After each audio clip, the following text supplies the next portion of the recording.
coin d'une rue, Martinique, pour Jean Royer.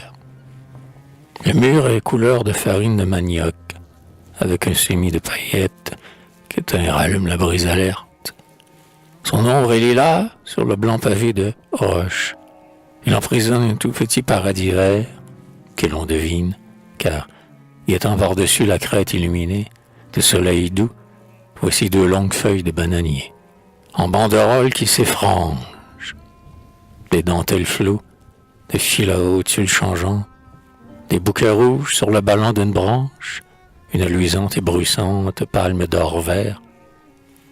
En face, il y a une case lézardée, avec une galerie aux piliers de pierre, d'où une vieille femme noire, si ridée qu'elle-même semble une ruine lézardée, contemple un gouffre bleu au fond duquel chante la mer.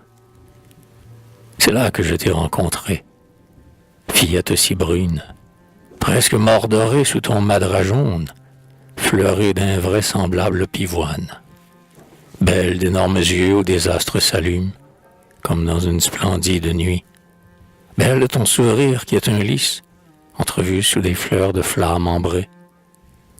J'allais tout doucement, grisé de solitude, de parfums matinés doux à en délirer.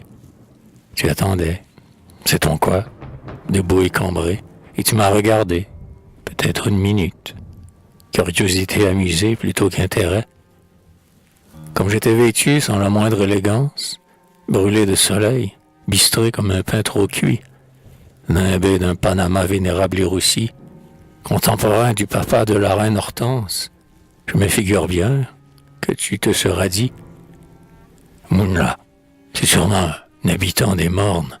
Il possède une vieille mule couronnée ou une jument de 20 ans, boiteuse et borgne, qui lui sert à porter de l'herbe de Guinée, du gombo et des pois d'Angole, de son champ aux habitations isolées, perdu en l'émeraude et l'azur des hauteurs.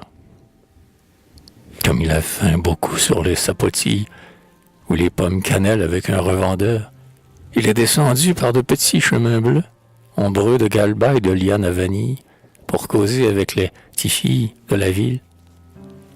Dans sa broussaille, il n'a que des sorcières noires, et plus vernis que des bâtons de cacao, ou des chabines aux pâles yeux de crapaud, aux joues tachées de billes comme les vieux d'ivoire, et aux cheveux en rêche bourre de coco. Excédé à la fin de ces fleurs trop rustiques, il est venu cueillir quelques œillets dorés en de solaires parterres de mulâtresses. Il va paraître fort brutal et plus comique, ce bon amoureux trop gourmand et trop pressé. Quand elles auront bien ri de lui, les titanes le renverront à ses bois noirs, à ses ravins, aux sauvages beautés de ces hautes savanes. Et moi, je songeais, viens, petite brune, viens, poésie condensée de la terre créole. Que ne suis-je un puissant magicien pour t'appeler vers moi, sans parole, rien que par un triste regard de convoitise, qui serait une flèche pour ton cœur, une flèche au venin d'une telle douceur, que tu penserais plus apitoyée qu'éprise. Ah, je souffre de ce désir ardemment triste. Je veux le guérir. Je l'ai noiré de langueur dans le filtre embaumé de mes caresses. Tu me ferais un tout petit, ouais, de la tête. Je t'emporterais sous des verdures épaisses et lourdes, mais amoureusement inquiètes, vers une case que je connais bien, baignée d'une lueur d'aigue marine et de topaze, vibrante des soupirs des grandes palmes et des vagues. Dans l'île, nous aurions notre île à nous, séparés de tout par l'océan des feuilles. Nous jouerions aux pauvres âmes esselées que le monde entier éprouve et désavoue. Et je ne vivrais que pour être à jamais tien. Je te prendrai dans mes bras le matin, quand un peu maussade, faisant la moue, tu voudrais te lever, lassé d'amour. Et je te garderai tendrement contre moi. Puis, si tu insistais pour m'échapper quand même, j'irais te baigner comme une enfant, dans le bassin rosé de pétales flottants. Je poserai ton beau madras, de diadème, de soyeux rayons d'ambre et de pourpre des soirs, sur tes frisettes crépelées au sombre moire, et ton collier de grosses baies d'or creux, qui prend un éclat presque liquide ou mélancoliquement stellaire, sur l'or plus fauve et chaud de ton col langoureux.